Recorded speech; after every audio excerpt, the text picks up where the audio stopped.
ছয়গাঁৱৰ পশ্চিমথুলিৰ হৰিহৰ মন্দিৰত ৰাইজৰ ৰঙৰ উৎসৱ ফাকুৱা উদযাপন কৰা দেখিবলৈ পোৱা গৈছে।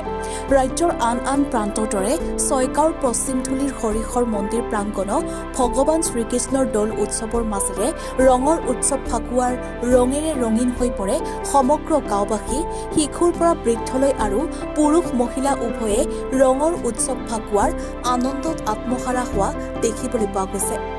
একেলগে গাঁওখনৰ প্ৰতিজন ব্যক্তিয়ে মৰম আৰু ভাতৃত্ববোধৰ শিকলিৰে গাঁওখনৰ প্ৰতিটো স্তৰৰ ব্যক্তিয়ে ৰঙীন ৰঙেৰে জীপাল হোৱাৰ লগতে আনন্দত মতলীয়া হোৱা দেখা গৈছে। পশ্চিমথুলি গাঁওখনৰ পূৰ্বপুৰুষৰ পৰম্পৰাগত ৰীতি নীতিৰ মাজেৰে এই অনুষ্ঠানৰ উদযাপন কৰি সমগ্ৰ দেশবাসীলৈ ফাকুৱাৰ শুভেচ্ছা জনাইছে। পোনপ্ৰথমে মই আপোনালোকৰ চেনেলটোৰ জৰিয়তে সমূহ অসমবাসী ৰাইজক মই হোলীৰ শুভেচ্ছা জনালো। আৰু আজি আমি পশ্চিমথুলি আঞ্চলিক ৰাইজে আমাৰ হৰিহৰ মন্দিৰ প্ৰাংগণত আজি দ্বিতীয় বাৰ্ষিকৰ কাৰণে আমি এই হোলী উৎসৱটি পালন কৰিছোঁ। এনেকুৱা নহয় যে আমি আগতে হোলী উদযাপন কৰা নাছিলোঁ, কিন্তু এইবাৰ আমি যি ধৰণে উদযাপন কৰিছোঁ তেনেকৈ আগতে আমি উদযাপন কৰা নাছিলোঁ।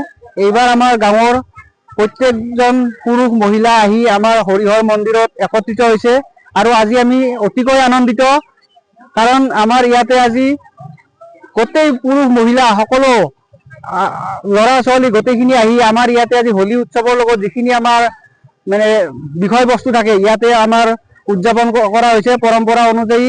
আৰু আমি প্ৰত্যেকে আজি এই অনুষ্ঠানটোত বহুতেই সুখী হৈছোঁ আৰু আমি আশা কৰিছোঁ পিছলৈ যাতে আমাৰ এই অনুষ্ঠানটি আৰু ইয়াতকৈ ডাঙৰ কৰি নিব পাৰোঁ।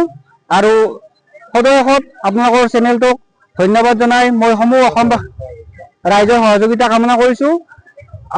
আৰু আমি সদৌ অসমবাসী ৰাইজক হোলীৰ শুভেচ্ছা জনাই পুনৰবাৰ শুভেচ্ছা জনাই আপোনালোকৰ চেনেলটোকো শুভেচ্ছা জনাইছোঁ। ধন্যবাদ।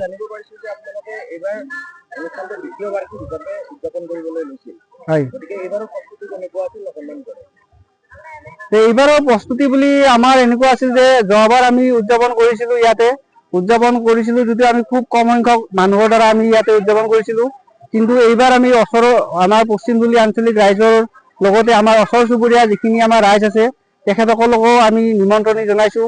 আৰু আপোনালোকে দেখিছে আমাৰ বহুখিনি মানুহ আমাৰ আজি সমবেত হৈছে আৰু আমাৰ যিখিনি ওচৰ চুবুৰীয়া ৰাইজ আছে তেখেতসকলে আমাৰ লগত ইয়াতে আহি সহযোগ কৰিছে আৰু আশা কৰিছোঁ পিছলৈ যাতে আৰু বেছি সংখ্যক মানুহ আমাৰ ইয়াত উপস্থিত হৈ আমাক উৎসাহিত কৰে।